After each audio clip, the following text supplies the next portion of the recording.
All right, ladies and gentlemen, we're going to hand it off to Mr. Darren Boyd in just a moment. But first, on our phone lines now, Grego, we are honored to be joined by a legend in the Dallas-Fort Worth area. A longtime pillar in sports radio for over 45 years, currently heard, among other places, at 105.3 The Fan here in Dallas-Fort Worth. Game night MC and inclusion ambassador for the Dallas Mavericks, member of the Texas Radio Hall of Fame and the Texas Black Sports Hall of Fame, Emmy Award winner, and a man that is cooler than the other side of the pillow. Ladies and gentlemen, I give you Chris Arnold. Hey, Chris, how's it going, man? Great, appreciate you. Boom. Boom, nice, love it. Time flies, right? Doesn't it though? Man. All right, I'm gonna hand it off to these boxing boys and let them get to work. Well, outstanding. Chris, we can't thank you enough for jumping on tonight. This is a pleasure. I know you've been involved in boxing for a long time and very passionate about it, so we will jump into it here in just a moment. I got to bring in our co-host, Abe. Abe, how you doing, sir? Good, man. Thank you for having me over here, and this is quite a feature here tonight. I'm excited about it. Glad to be here. Thanks, Abe. Chris will entertain us for as long as he wants to stay on. We had Al Bernstein on for an hour and Mark Elfenbein on for an hour. Chris, you can stay as long as you want. We will have fun. We will play it by ear and see how the stories go. There you go. All right. Well, I'm going to jump into it then. Now, how did you fall in love with boxing from an early age? This is so crazy, but it's true. When I was a little boy, back in those days in the early 70s and late 60s, Wide World of Sports would be on, and on Saturday afternoons, and my daddy would take me every other week to get a haircut, and in the barbershop, everybody's watching the fights. It was always Wide World of Sports, the agony of defeat, the thrill of victory, agony of defeat, and literally almost every Saturday, there was a fight on. And so I'm watching the fight and listening to all these guys argue. It was just like Coming to America. I mean, it was the same kind of thing. That boy good. So I was enjoying it. Yeah, I was enjoying it from a small age. And then I got a chance to meet Muhammad Ali before I ever got into like radio. This is before I was doing radio sports. This was when I was basically in high school. And when I was in high school, I was a DJ. And I got my FCC license, and I was also doing some high school football stuff, because that's about all you could do. But I was really trying to be a DJ. And I met Muhammad Ali at a hotel. And the thing that amazed me, I mean, I had been reading his book. And when I met him, when we shook hands, the thing that amazed me is here's a big, rough, tough boxer. And he had the biggest, fattest, giant pillows.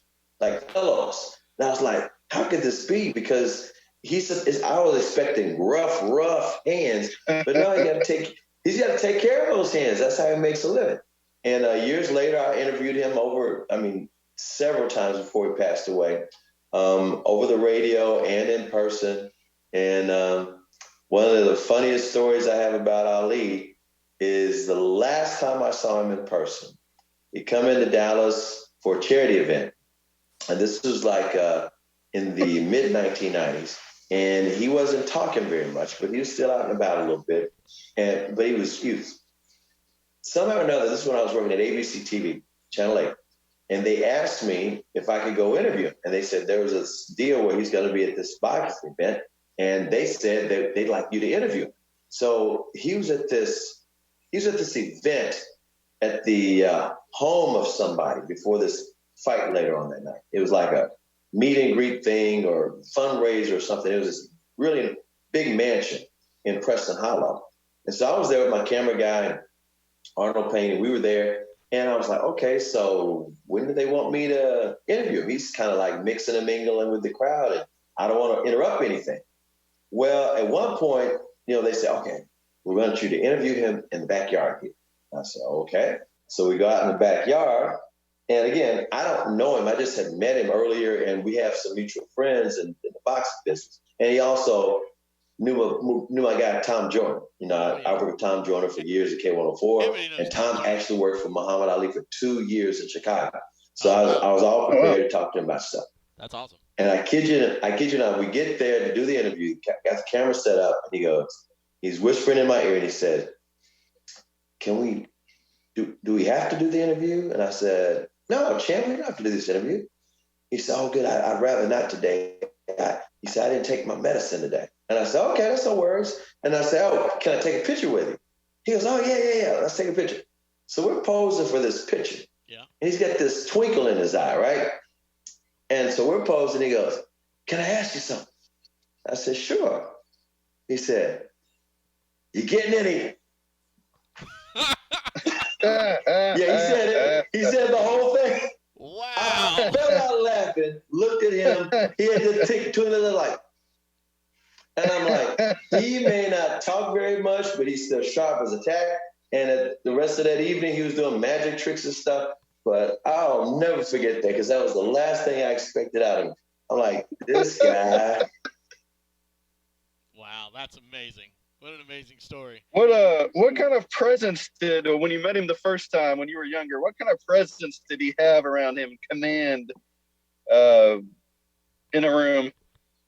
Well, here's what's wild. Like I said, I met him in the hotel. I did not know he was staying at this hotel. This hotel was in Washington, D.C. My family and I, we were just visiting, so we had checked into this hotel. It wasn't a big, posh hotel. It was like a regular hotel, nothing special about it. And he actually just came out of the elevator. Out of nowhere. It's like, wow. I didn't even know he was there. And I was like, it's Muhammad Ali. And he came out of the elevator. I guess he was going to meet somebody. And I just went over there and introduced myself and shook his hand and told him he was the greatest. And he was grinning and just as nice as he can be. He wasn't putting on a show. But I'll never forget it because his hands were big pillows. That's the best way I can describe it. Wow, that's amazing. Oh, that's a tough one to transition from. But what was your favorite era of boxing when you were growing up, or even today? Okay, so this is wild. I've been fortunate enough. I started working at K104 in 1980 when I came to Dallas. So from 1980 to 2010, they sent me to any and every major boxing championship that I ever wanted to cover. Any and every. And when I was working at the ticket, every now and then I would, not every now and then. When I was working at the ticket for 5 years, Corby was my producer, my buddy Corby Davidson, who was in my wedding. We're great friends to this day. I would go cover a boxing match somewhere in Vegas or Atlantic City or whatever. And I always tell Corby, I said, I got to take you with me.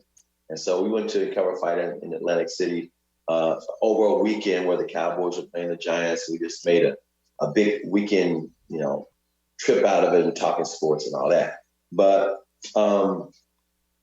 I can tell you, I got crazy stories. It's not about which is the best era. I'm going to say the 80s because I was there for all that stuff and fun stuff happened, crazy stuff happened. But if you name a big fight, I went at all of them because I also covered, okay, I'm going to go ahead and get my resume. Oh, here it comes. I was fortunate enough. I always say I've had an interesting life.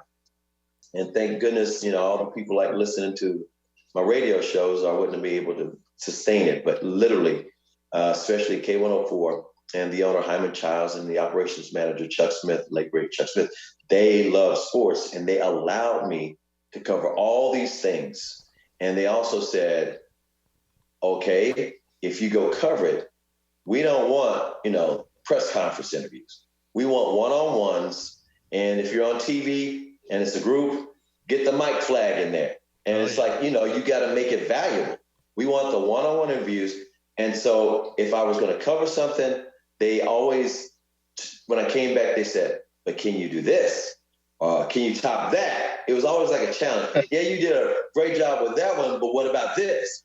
So literally, they allowed me to cover 28 Super Bowls, 21 NBA Finals, 21 NBA All-Star games, 15 Final Fours, 8 World Series, 8 Baseball All-Star games, 5 Pro Bowls, all the big boxing championships you could think of.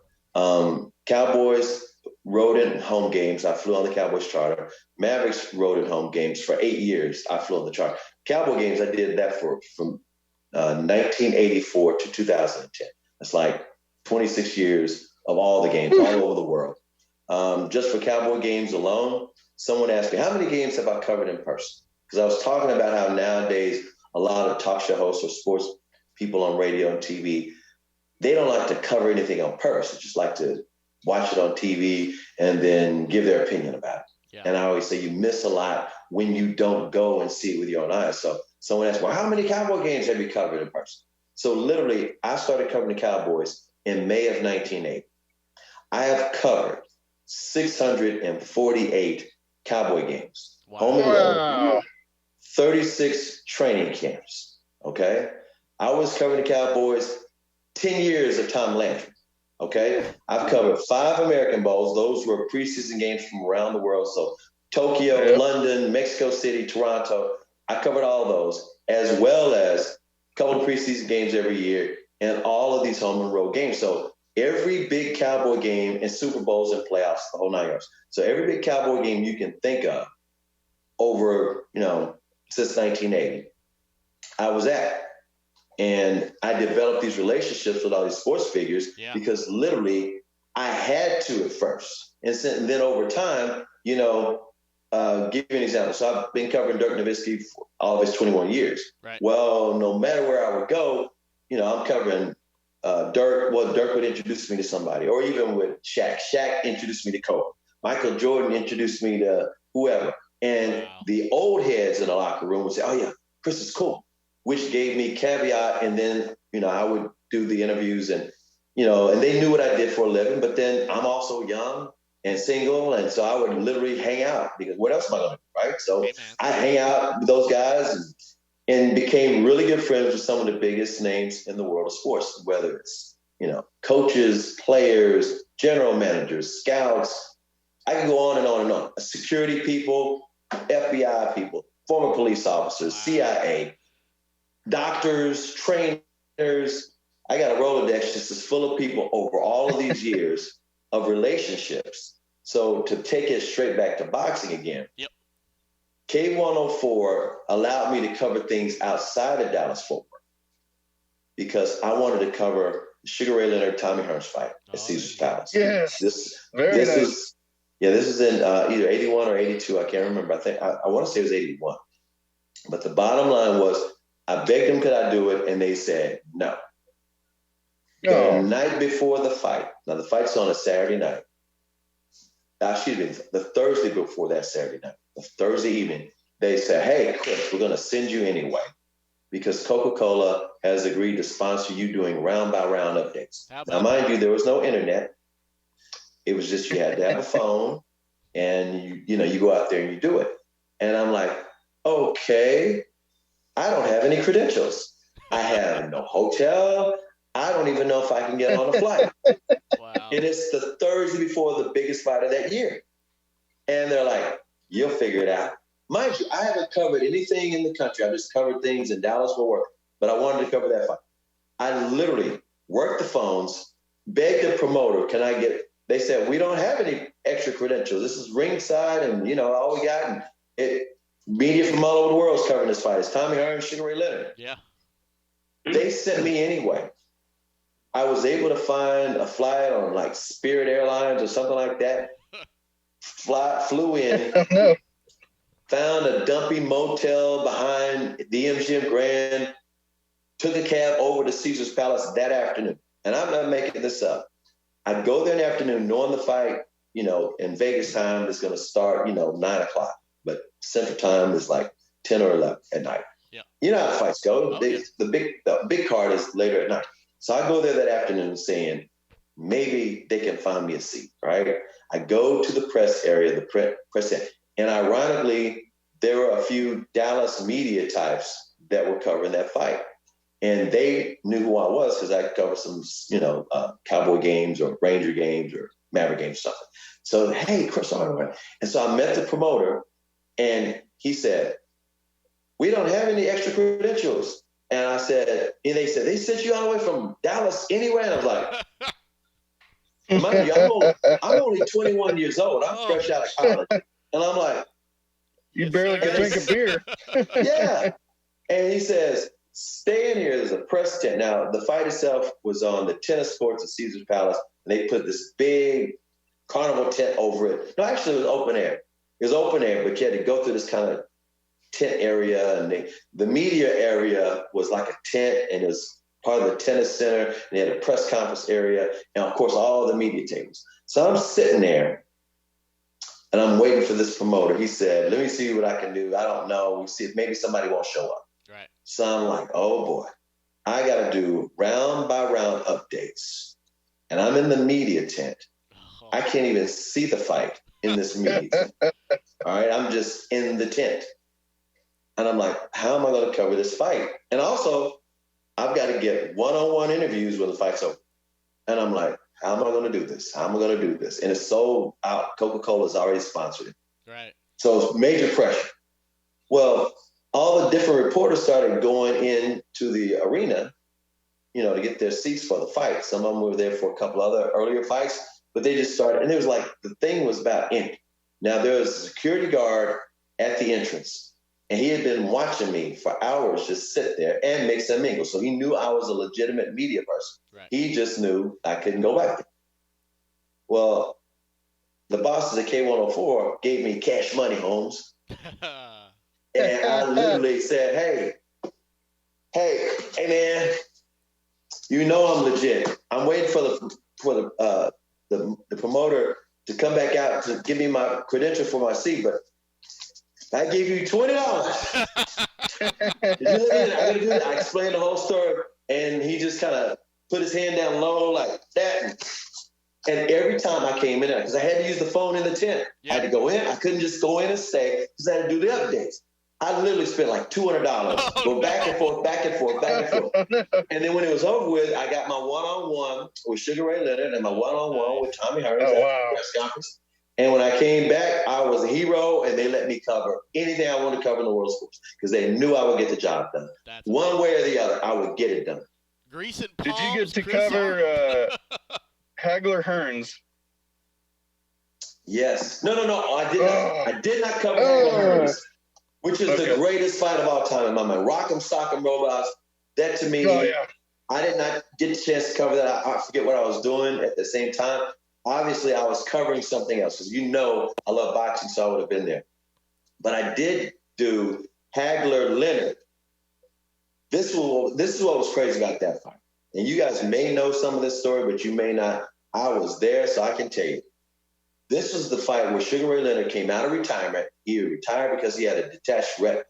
And about a year and a half later, 2 years later, he wants to fight. And at the time, Marvin Hagler, baddest man on the planet, the Hagler-Hearns fight happened. He had knocked out Tommy Hearns. And it was like, okay, Sugar Ray Leonard's like, I'm coming back to regain my title. Or actually, it's going to be a middleweight fight. He's going to fight for the middleweight and take Marvin Hagler's title. And Marvin Hagler said, I'm not fighting in Vegas because they're going to rip me off if I fight in. And he's from Boston. And they wouldn't do it unless it was in Vegas because they said we can make the most money. We can maximize this thing. So it was going to be in Vegas. Well, Sugar Ray Leonard starts fighting Marvin Hagler. By the way, before this fight, Marvin Hagler's wife, she was real tough. I mean, she was tough. She wasn't dainty, sweet. She was like from around the block. You know what I'm saying? She was from the hood. She was a gangster. She was Cardi B. You know what I mean? There you go. And she told Marvin that Sugar Ray Leonard was disrespecting him and that everybody's falling in love with Sugar Ray Leonard and you better knock him the F out. And if you don't knock him out, you're a P. His wife said that to him. So she said, you got to knock him out. You can't. She said, you better knock him out because he's disrespecting you and he's making fun of you and the media's all buying into it. And you better knock him the F out or you're a P. Well, you guys probably remember the fight. In this fight, now I'm at the fight. Sugar Ray Leonard, nobody knew how well he was going to fight. He hadn't fought in a couple of years. There might be some ring rust. He hadn't fought anybody. It wasn't like a build-up as far as I remember. It wasn't like a build-up, but he fought. And he could not get touched. Hagler, the man with the knockout and the uppercut, he could not touch him. And Sugar Ray Leonard wasn't hurting Hagler. He just tapping. Yep. But it looked good final in 10 person. seconds of each round. Yep, exactly. It looked great. If you were there, the energy. First of all, the energy of any big time fight in Vegas or Atlantic City. The other places I've been to other fights, yeah, the electricity, but it's different when you got it in Vegas or Atlantic City, where you got high rollers, mafia, celebrities, average Joes, all together, one guy or the other. It's just the atmosphere is just insane. It's better than a Super Bowl atmosphere. I kid you not. So in that atmosphere, everybody was like losing their minds because Sugar Ray Leonard was going toe to toe with Marvin Hagler, and he had no injuries on him. He was not getting hit. He was doing he wasn't doing a rope-a-dope, but Hearns wasn't hurting him. Right. But at the same time, he wasn't hurting Hearns. So when the fight ended and they said, Sugar Ray Leonard won at the arena, it was like, well, yeah, okay, we can see that. And then I was getting phone calls from my friends before I got back to Dallas. Man, he stole that fight. I was like, what? He didn't steal that fight. And then I get back to Dallas and I watch it on TV. They show it on Saturday on regular TV. Well, I could see where everybody thought that because he really didn't. And you go with the champ. You got to take it from the champ. You got to knock the champ out. Right. And he didn't do anything other than tapping, And pity pat. Yes. So I was like, huh. And everybody was like, oh, they just did that on purpose, man. They paid him off, so it'll be a rematch. This is all about the rematch. And I was like, I'm on the air saying this, like, no. Hagler can't stand Sugar Ray Leonard. There is going to be no rematch. There's no, there was no way in hell he was going to lose to Sugar Ray Leonard. Yep. That wasn't going to happen. He had too much to lose. And he didn't want to fight in Vegas because he thought it was going to be crooked, that the judges wouldn't go for him. And he was exactly right. It did not happen that way. I kid you not. A month later, he got in a fist fight with his wife, moved to Italy, never came back until like 6 or 8 years ago. And that's the part. Never came back to America. There was no second fight. He left the country, never fought again. His last fight was against his wife. I'm just saying. Wow. So everybody who has this theory and rumor that he took a fall he took the money and all that. Yep. No, he hated Sugar Ray Leonard. And God bless Marvin Hagler, R.I.P. I got to show y'all something real quick. Can I show y'all something? Absolutely. I'm going to take you over to. I'll tell you, Hagler is my third favorite fighter of all time, and I will go to my grave that he won that fight. But you were there in person, so I value your opinion. Can y'all see this? Let's see what we got. These are media pins from all the different events I've ever covered. Okay? Oh, wow. So they give you these media pins, and Super Bowls, where else? It's like a treasure chest full of stuff. I mean, I don't know how well you can see it, but here's the pin I want to bring back to show you, because this is probably the coolest looking pin of all of these pins.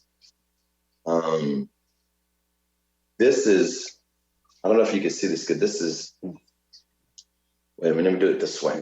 Yeah. This is I got a reflection. I'm going to show it like this. Can you see this? This is Sugar Ray Leonard, Marvin Hagler. Can you see that?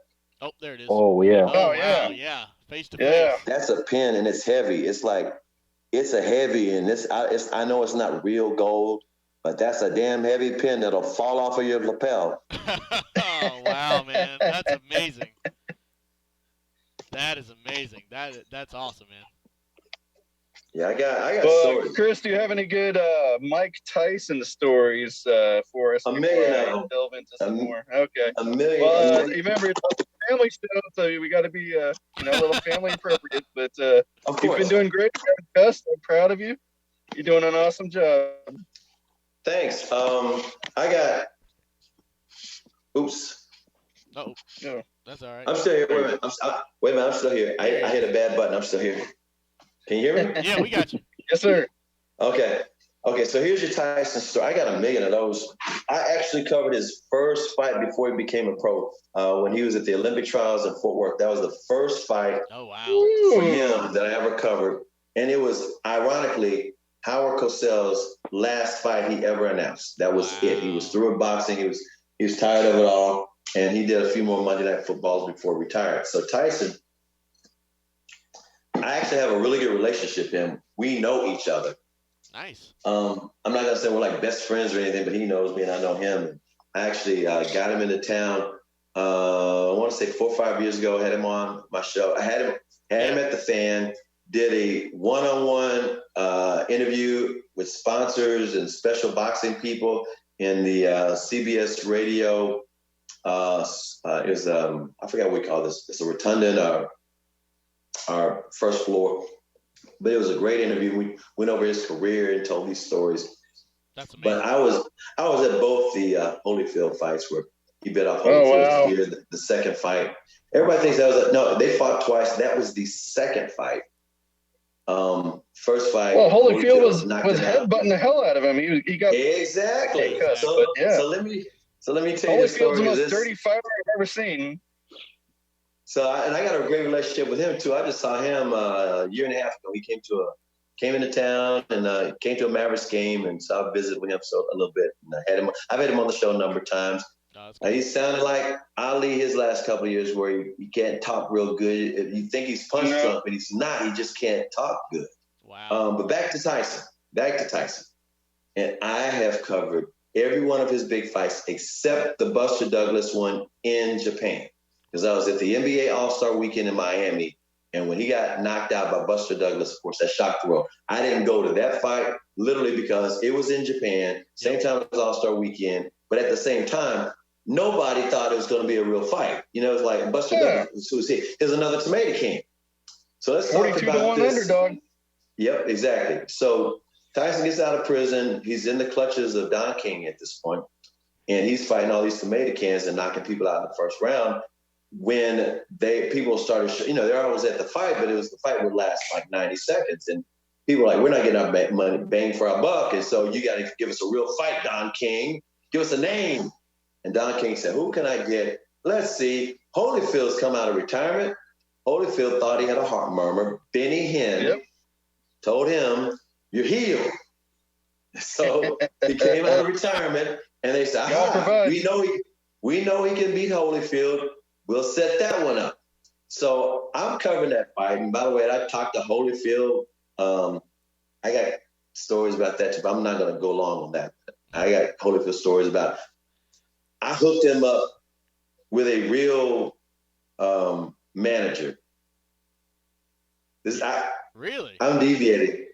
I want to hear this. I hooked him up with Lee Steinberg. Really? Oh, Lee Steinberg representing all the big Chris quarterbacks, huh? In football. And I hooked him up with Holyfield because Holyfield's wife was working for Benny Hinn back in the day. That's where he met her. Right. And she was telling me that they don't trust any promoters. They don't trust anybody in boxing. And he doesn't have anybody representing him. He doesn't have a manager. I was like, what? This was going into the Tyson fight. I was like, what? And she said, do you know anybody? I said, yeah. Somebody outside of boxing who's very credible. I hooked them up with Lee Steinberg, and Lee Steinberg represented him for about a year or so. But back to Mike Tyson. All right. So I'm at the first fight. It was the same weekend the Cowboys were playing the 49ers in San Francisco. I can't remember if it was a regular season game or a playoff game because I've covered so many of them. But they were in 96, I believe. I don't have it pulled up. No, I don't know what to say. Yeah, it might have been. I can't remember. It was 97. Probably. 97 was the year bite. Okay, yeah, June was the day before my birthday. June 27th. Okay, day before my birthday. And so 96, I think it was in November. Yeah. They're fighting. Yeah. Anyway, I fly out to Vegas, and then I connect after that fight. I go on to San Francisco, and I bring back on the Cowboys charter because I'm flying back with the team. I get Aikman, I get Nate Newton, a bunch of these guys, some Mike Tyson, Holyfield caps from Las Vegas because I was always bringing these caps. They told me ahead of time, bring me back a cap. So I brought some caps back to the plane. But back to that fight. So Holyfield knocks out Tyson, shocks the world, and then they have the automatic rematch clause. So then June is like, okay, Tyson done learned his lesson. Holyfield's like, no, I'm for real. and you got what I said, that insane, excitement in Las Vegas for this fight.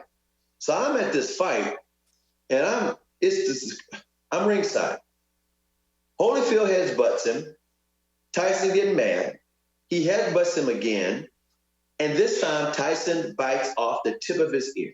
Oof. And he spits out the tip of that ear into the ring. And they separate the fighters, and I forgot the it wasn't Mills Lane. It was Mills Lane. Okay. Yes, he tells Tyson, I'm going to duck points, and he goes over to Holyfield and he says, you want to resume this or I'm going to call the fight? He said, no, I want to kill that MFer. Bite my ear. So they put Vaseline all over the tip of his ear, and they resume the fight. And they warn Holyfield about these headbutts. Well, he's headbutting him again. He's getting close. He headbutts him again. And Tyson bites the other ear, but didn't bite it off. He bites the other ear. And that's when they end the fight. The fans in the arena have no idea what's going on. They just know the fight has been called. And they start throwing beer and stuff into the ring. Yep. The security people jump in the ring. Police officers, Tyson swinging at everybody. He's just crazy man in the ring, just swinging. They rush Holyfield off to the hospital. We go back, me and some of these other media guys, we go back from ringside to Tyson's dressing room. And he finally comes out, and we ask him, what the hell was all of that? And Tyson says, he was threatening my family. He was threatening my livelihood. He was headbutting me. He was threatening my family. This is the crazy part. So this is the crazy part. The fans who were, this is at the MGM, the fans who were at the fight, they go rushing through the casino. And the people in the casino thought somebody got shot. It's like yelling fire in a movie theater. So people start diving under poker tables, and it was like chaos in the casino because they thought it was a shooting or something, which it wasn't. And there were some big name high rollers in the casinos who decided to, grab their chips and take off to their rooms. Yeah. And thought they had some money. And I found this out later because, like I said, I know security people and whatnot. They were like, knock, knock, knock, knock. Excuse me, a famous person. We know you got the chips. We got it on the tape.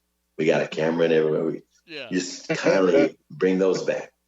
So right outside of Holyfield's dressing room, after all that's going on in the media area, here comes a security guy, an usher, basically, with a little, they got a little hot dog bun thing, hot dog holder, right? Yeah. With the hot dog. He's got this little hot dog holder. And on the holder is Holyfield's ear. The little bit of the ear. And he brings us over to the trainers and whatnot, and they rush that ear to the hospital. They take it to the hospital. The doctor says, no, we can't reattach this. It is torn cartilage. It won't grow back. So this is a crazy story. It was true. So Holyfield now has an ear that looks like a Doberman Pinscher on the side, right? Sure does. That piece of cartilage, I am not making this up. I was in Columbus, Ohio for Ohio State game. Ezekiel Elliott was playing Michigan State. I went into a bar. That ear is in a frame on the wall of a bar. Oh, wow. It's the ear. I don't know how the bar got the ear, and it's got the nameplate and everything. It's that cartilage. It's crazy. Now that's an NFT right there. You can't recreate that. Wow. I got stories, man. Yeah, you do. Abe, you got anything you want to ask there? Yeah, no. I mean, he was talking about a lot of stuff there. I don't want to go into super serious question, but I'm just curious to know. You've seen the different phases of what just the world period. On not only in the media side, but in real world stuff. So you went from dial up internet to now the digital phase that we're in right now. So being a part of media during that time period and seeing that transition, what was that like? Like you being in that space and you having to make those adjustments in real time as they were happening. Like, what was that like? That's an excellent question because I've been doing this so long. I literally started on the radio in 1973 when I was 14 years old. Wow. So this is actually my 6th decade of being on the radio. Fifth decade. I'm old. My mom and daddy got good genes, so I can keep a job. That's right. Well, that's why you got all those You Hall don't of look a Fames day in over that. 38, sir. Yeah. Man, like I said, knock on wood. My mom and dad, I always thank them, and I always kind of stay in shape, take care of those genes. But I'm glad you brought that up because back in those days, literally, I would have a tape recorder, and it was on a little tiny reel-to-reel, and you would edit the tape with a razor blade. And now everything's digital. So I like your question because it's deeper than just the equipment itself and downloading information. And what it is because of media, shareable media, and I've always studied it to be aware of it to basically stay relevant and keep a job. Because I always tell a lot of old heads, why are you stuck with all this old school music? Or why do you just like to talk about way back in the day? You got to be current with everything. You got to be current with your music. You have to have a clue, but you more importantly have to have a clue about information bubbles and how people consume their information in their media, especially in the world of sports. Because I actually lived it. Now, this is what's so wild, and you want to get a little serious here, but I'm going to tell you the truth. Back in the 1980s, some of my peers back then, or right now, oh, wow, K104 sent you to all these different things. They just open up the checkbook and let you do it. No, it wasn't that. No, it wasn't that simple. I had to do some Jackie Robinson kind of stuff because back in those days, they would say, okay, so what media do you represent? Radio. And first of all, there was a print media bias. Yep. You work for, the East Texas Gazette. You get your credential. You worked at a radio station. You had to explain what radio station it was. Yep. And they wanted a news station. And if you were a music station, which K104 was, and back then K104 was a full service station. They had music, news, sports, weather. We're talking about 24/7. It's not like it is now where it's just hip hop and R&B. It was music, but we had full service news. I mean, we had newscasts and sportscasts every hour, all the way around the clock. We were an affiliate of the Associated Press. The first time I broke a story was for the Associated Press, K104, and it was the new Maverick team, the NBA team, which had not played a game. Oh, nice. The number 1 draft pick, Kiki Vandeweghe, refuses to come to Dallas, says he wants to be traded. That was the first story I ever broke. That was in 1980. Wow. And it was for the Associated Press because we were affiliate of the Associated Press. So speeding up to now, like I said, I had to do Jackie Robinson stuff. So sometimes I'd want to cover an event, and they would say, nope, we can't because you work at a music station. Oh. And I'm like, okay. And they still sent me, just like I was saying about the Sugar Ray Leonard, Tommy Hearns fight. They would still send me. So I literally would interview the coaches and players at the hotel or at the bus in the parking lot after the game. I would buy a ticket to the game. And then I would do my call in on a payphone somewhere. And then I would do my show. They had this thing called a Comrex machine. And I would do it back at the hotel and unscrew the phone and put the clipboard. And then I would do my stuff. So when people say, oh, they just let you. No, I had to get the one-on-one interviews and I had to not fail. My fear was if I ever failed, they wouldn't send me to anything else again. Because they kept setting the bar. Oh, I bet you can't. I bet you can't. And because I was working at a music station, even though by the 1990s, it was the number 1 station in Dallas, and Dallas was a top 5 market, that meant nothing. It was like, you don't work at a news station, so you can't cover this. And then the hardest credential I ever had to get was a Final Four credential from the NCAA. It took years. I had to turn in information like I was doing taxes. I'm serious. I had to prove. I had to send in every article about our radio station, about what I have done. By that point, this is like, I didn't get a credential to the Final Four until the 1990s. Wow. After begging for years and years. And I've covered, the first Final Four I covered was in 86. So I'm covering all these Final Fours without a credential. They finally got me one in the 1990s, but by then I had already broken one of the biggest stories in Dallas, which was the Herschel Walker trade. Yep, I broke that story. Wow, nice. Okay, and I did not know that. That's awesome. Oh yeah. They put me on TV and they did art news because again, people thought Herschel might get traded, but nobody knew where and the whole 9 yards. And then I had all the information. And at the time, you know, it was competitive. Oh, Herschel just told it to me. He's friends with Herschel. Herschel did not tell me. Oh, Jerry must have told me. He's good friends with Jerry. Jerry didn't tell me. Jimmy told him. No. The person who told me passed away in the early 2000s. And I've never told that person's name to anyone except one person. The person who told me said, don't tell anybody. Wow. I told that one person, this is how I learned how to always keep your sources quiet. Herschel already gone to Minnesota, was on the cover of Sports Illustrated. He was their missing piece. They thought they were going to the Super Bowl. They were rolling. Cowboys, okay, nobody really knew the impact of the draft picks and the whole 9 yards, but it was over. It was a month later, and I told this one friend of mine who was in the world of sports. I'm not going to say if I never told a media person. There's somebody in the world of sports. And I just casually mentioned it. They're like, who told you, by the way? Because I said, I can't tell anybody. I told that one person, and literally the next day, the person who gave me the inside tip on all of it, the Minnesota, the whole thing, called me up and said, I told you not to tell anybody. I said, I didn't. Yo, you told somebody. I said, I didn't tell anybody because I'm thinking like media. Yeah. You told blah, blah. He named the person. Uh-oh. And I was like, what? And that person, he said, my life is destroyed. That person never worked in sports again. Oof. Ever. Wow. The person that I told made sure that person was never around. It changed that person's life. And again, they passed away. And I was sick about it. Yeah. And I've never told anybody my sources on anything ever since.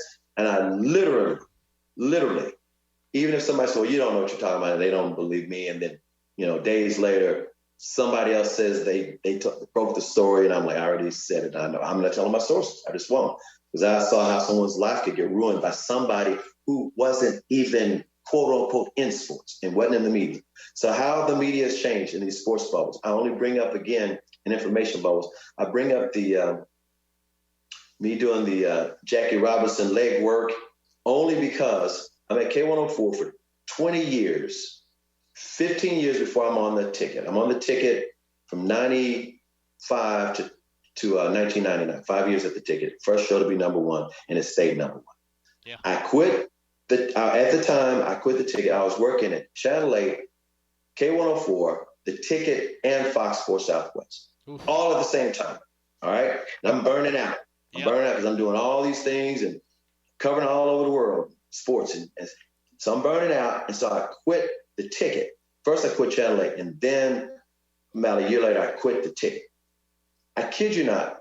People would come up to me years later. K104 is the number one station. I had been there for 20 years when I quit the ticket. I'd only been at the ticket 5 years. I'm making bigger money, 6 figures at K104. I would get people sincere in their heart.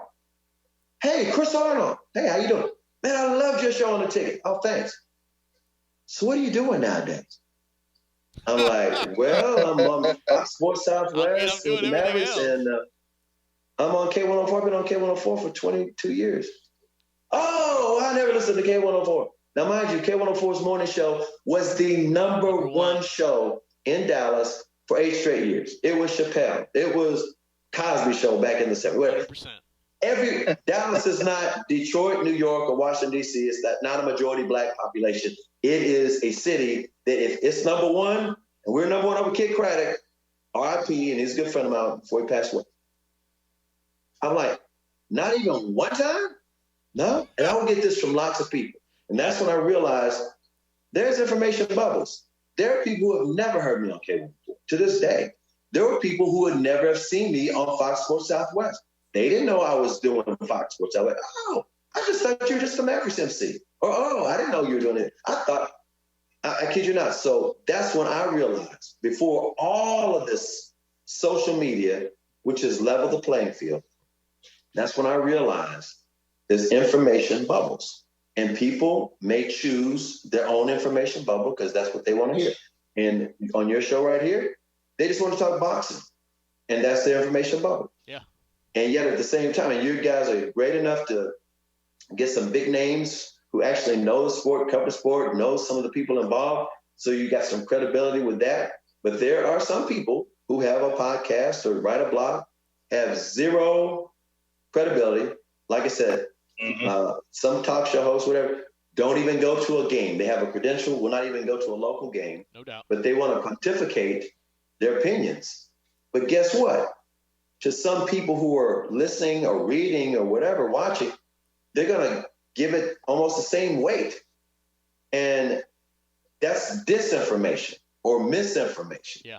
And it makes people believe what they want to believe. They'll only believe what they want to believe. And that crosses all kinds of things. I'm narrow casting it to just sports alone. There are people who only want to hear about the Cowboys. So they listen to Cowboy stuff. And then if you're in Philadelphia and you have that same type of broadcast, no, the Eagles, you know? Yep. People want to hear their version of what they want. And I'll give you one more because it's also driven by technology. As I've mentioned, editing tape, right, with a razor blade and the actual tape itself. Yep. Let's take it the next step where we are now. And you've probably done it yourself. They got algorithms out that feed information to you. Case in point, and you probably have done this. You go on Google just to search something. I looked up belts. I was looking for a new belt. I wanted to buy a belt for my waist. One time I looked up belts. Now I get nothing but belt things just sent to me. Yep. Belt. Ain't no doubt. I didn't ask for belt, but it's the algorithm. They saw I looked up anything about belts, and now I get belt information. Yep. So imagine if you're a consumer of whatever the information it is, whether sports information, news, belts, how about movies? Because movie watching is sport. You're only going to get one of my questions.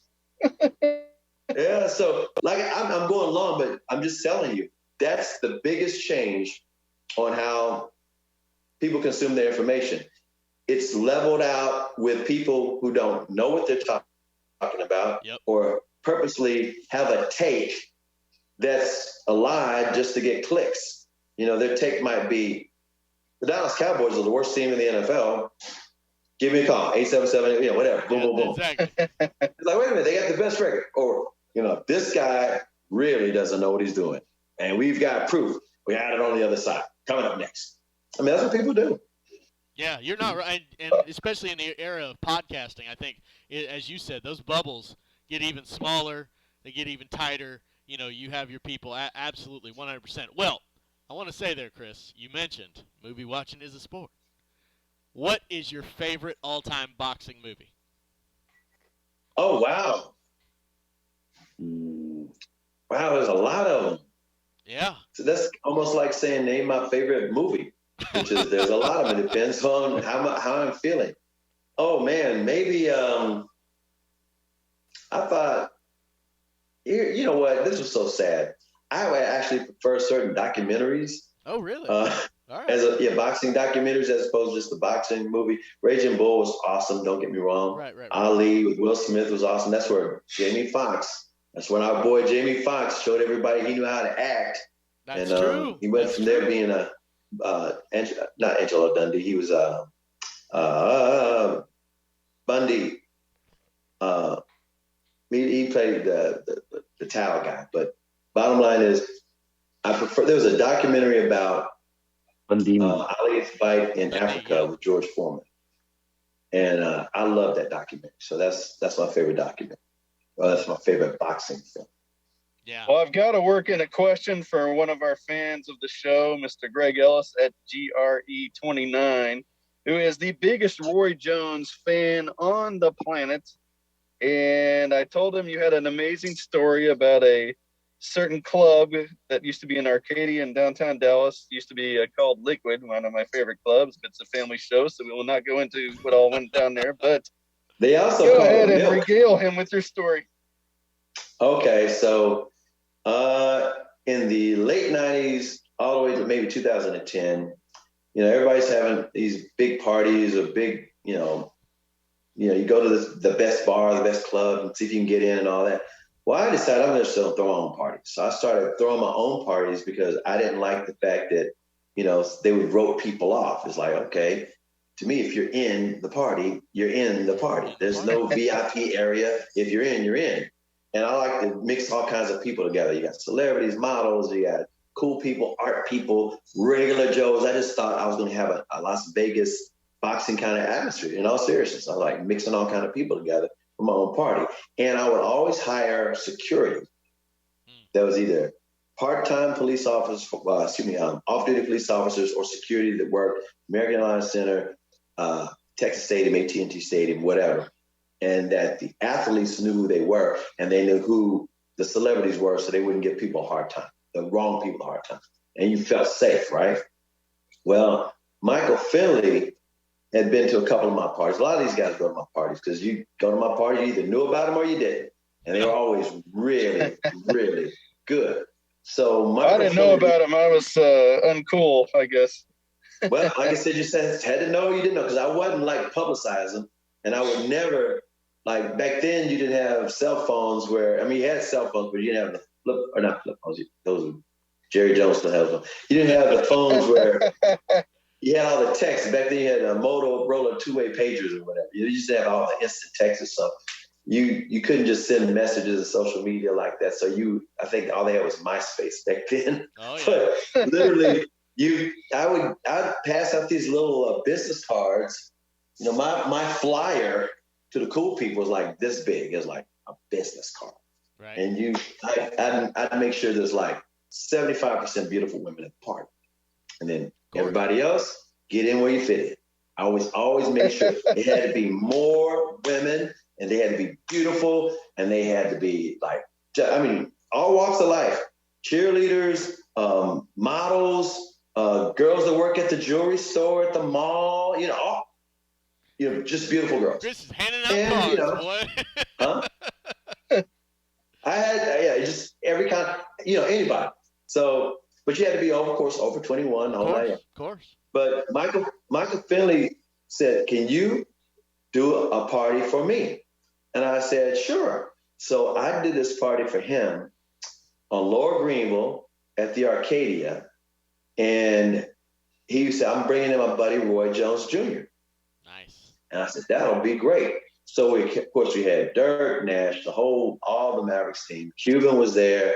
The place was packed because everybody knew it was going to be Roy Jones there. And it wasn't like one of my typical parties where it was like low key. It was like I did my same formula, but we made sure the word got out because Finley wanted like a big crowd for Roy.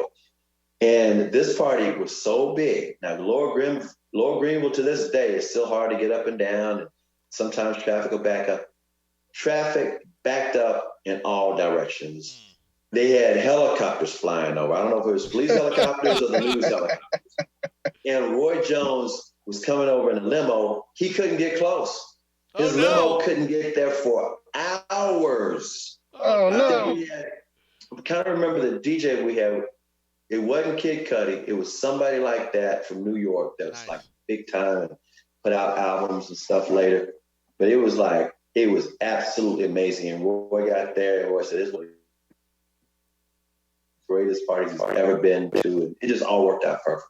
But that was just one of them. Well, I'm also going to bring up, I'm sure Abe will jump in here in a second too, because I've tried to interview this individual here from Dallas for about 7 years and it's never panned out. And I know you know him very well.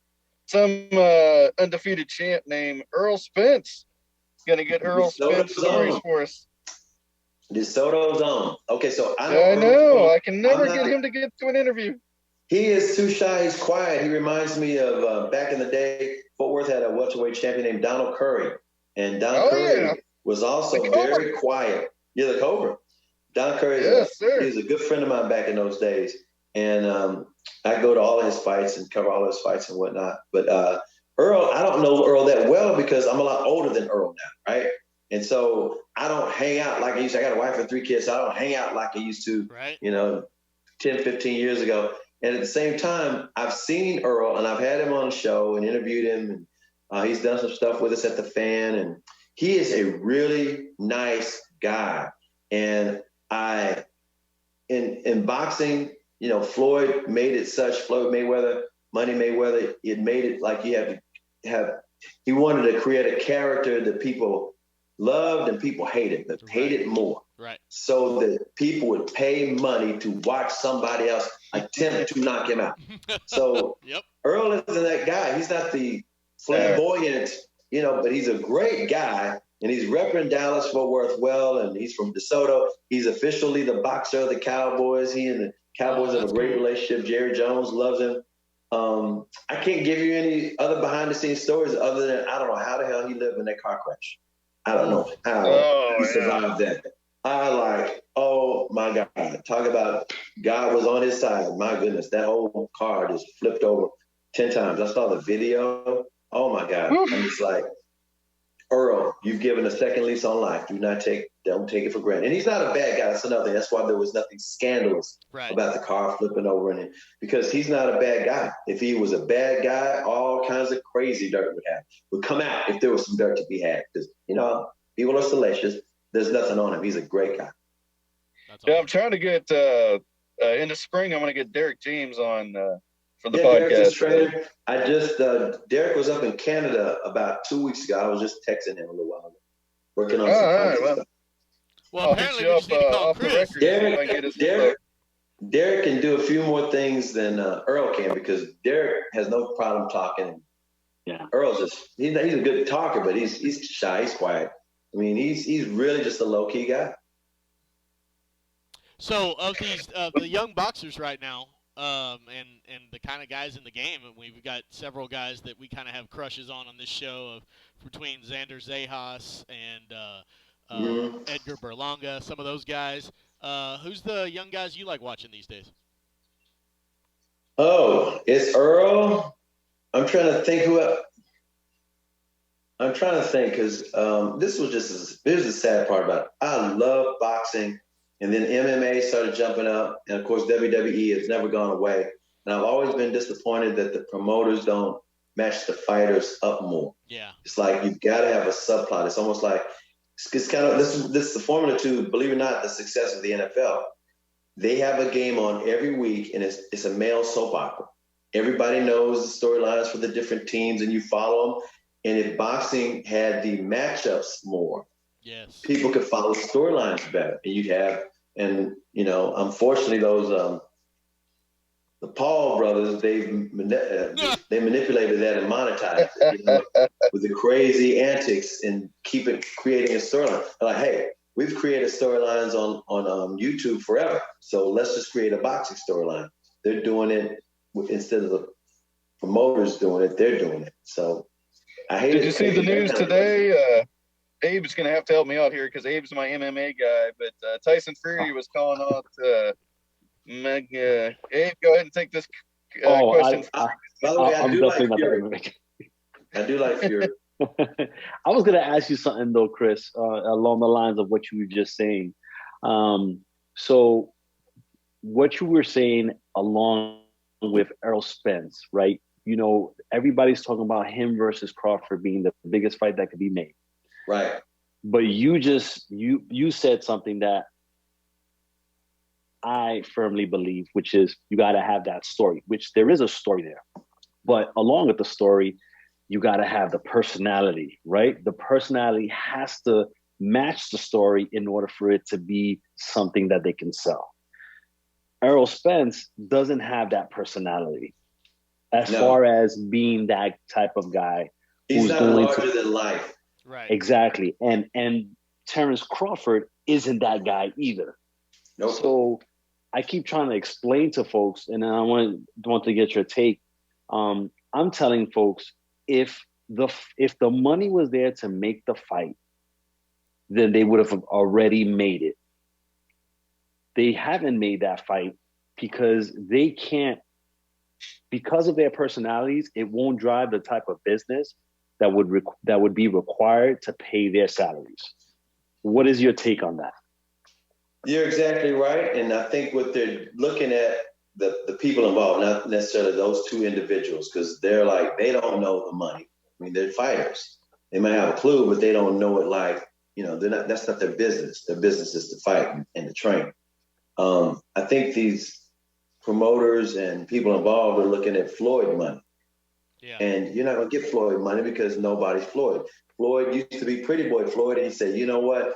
Not enough people hate that. I got to be a larger-than-life character. I got to be a villain. I got to go to the dark side. I got to make people angry. Got to be the heel. Got to be the heel. And so neither one of those guys, Crawford or Spence, are heels. But this is what's so crazy. Because people can't follow, like you said, the storyline, and there's nobody that's larger than life out of those two, or, Fury's got an interesting little backstory. Yeah. But this is, I hate to say this, but they want to make Floyd money, and I'm not saying have Floyd fight, because Floyd ain't really fighting. He's protecting that oath, and I don't blame him. He's just doing exhibitions everywhere. This sounds crazy, and I would never pay for it myself. But if you want the Floyd money, you got to have the Paul brothers on the undercard, and you be the main event. And the only way you could get boxing purists to not throw up is to say, and I'm thinking outside the boxing. You're introducing a crowd that doesn't know real boxing, because all they watch is the Paul brothers do a bunch of crap. Yep. And so if you want to see some real boxing, this is Paul brothers is the undercard. And then you follow that with a real fight, and everybody goes, oh, man, yeah, that's better. But they can compare it the same night. They can compare it the same venue. But the draw is the spectacle. And those two fighters, Crawford and Spence, are not larger than life. Unfortunately, the Paul brothers are currently larger than life. And nobody needs to fight them just to knock them out. You got to put them under the undercard and give them the money, because they're the honey to the not to the bee, but what draws. They're the honey to the whoever wants some honey. Yeah, yeah, and right now, Triller tried that, but the problem with Triller was they didn't have the sharp boxing folks that was required to be in that foundation. Yep. In order for it to work. They thought that they could make it happen with the guys that they had already, which is why they failed miserably. And now they're just, throwing stuff on the wall, seeing if it sticks. Right. No, everything you said is correct. But like I said, I threw up the Paul brothers because they are the flavor of the last year. I'm talking about the last calendar year during the pandemic, where you say boxing, those that don't know, Paul brothers, which ball is which? It's a spectacle. And I have not ever watched them fight live. I've seen some highlights, because I was like, number one, I ain't paying for it. Yeah. But number two, even with Floyd, I was like, Floyd ain't going to lose this fight. No. But how long will he carry this guy? I didn't know it was just going to be like a quote unquote draw, so to speak. And I was like, come on, Floyd, you could have knocked him out at the end there, But I guess that was part of the deal. Yeah. Well, Chris, before we wrap up, I'm going to ask you one final question. Who is your favorite fighter of all time? It's Ali, and he's a fighter. My favorite sports figure of all time is Bruce Lee. Ooh. I've always admired Bruce nice. Lee, and he is a fighter because martial arts, and he created a style of fighting. I love his BS Water. I love his philosophy. Yes. I love everything about. Yeah, I love the. Yeah, but I'm gonna tell you what blew my mind and made my heart jump. His daughter his daughter's alive. His son, of course, died with that gun injury in the movie he was making, Brandon Lee. Yeah. So his daughter runs his website and his Twitter page.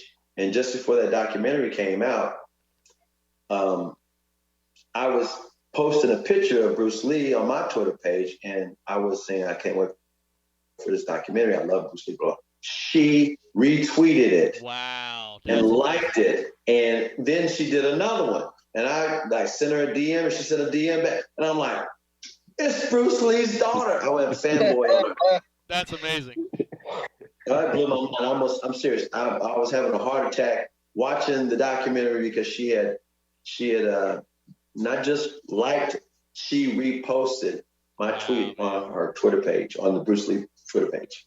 That's so cool that even as many decades as you've been in the business, you can still get excited over being a fanboy still. That's what sports is all about. Person, yeah. Yep, that's it. In fact, Mark Followell, my buddy Mark Followell, said this about Dirk the other day, because it was reminding people, because there's a lot of people who are into analytics, and unfortunately, people sometimes are into sports only to look at the numbers, right? Right. And Mark was reminding everybody with Dirk, with his jersey being retired yesterday, and why people love Dirk. He's beloved. He's more than just a sports figure, more than a champion. He said, sports are about people and how they win or how they lose or how they prepare. It's about people. You can look at the numbers all you want, but sports is about people. And that's how, like you said, you can fanboy out, or you can, like you said, just admire somebody from what they do. Or as they said back in the day when I was a little kid, the thrill of victory or the agony of defeat. You see that skier wiped out. Yep. Oh, it's still ingrained in your mind when you were a little kid till I'm 47 years old. I still remember that to this day. Absolutely. The dramatic music and all that. All right. Yeah. Well, on that bombshell, Chris, I think we're going to have to bring you on if you're interested. Mr. Jeff Bowers and I do an NFL draft show, and I'm sure you've got a lot of NFL draft talk. If you want to spend some time with us in the spring when we get up and running again with the draft stuff, we'd love to have you on. You are amazing. I sure will. I'll give you a tease. I've actually covered an NFL draft in New York City at Radio City Music Hall, and later that evening covered a Mavericks playoff game in Seattle, all within that same day. Wow, you're like the draft day story movie for the show. That is Draft awesome. day movie Is that a good tease? Is that enough clicks for the tease? That is a professional Hall of Fame, two-time Hall of Fame professional tease right there. All right. Well, that is awesome. Thank you so much, Chris, for popping on with us. And anytime. Absolutely, man. Like I said, we will definitely do this again. And yes, so check out Chris Arnold on the Fan. And there's Dirk. Oh, there he is. There's the statue right there. All right. He didn't have the 3 balls on the statue like last night, so that's. I don't know about those 3. They might want to take a couple of those off. Exactly. That's amazing. All right. That might be a whole separate podcast. Exactly. For Darren Boyd, for Abe Gonzalez, and for the great Chris Arnold, I'm Jeff Bowers saying thank you so much for joining us. Be safe, be well, and have a great week.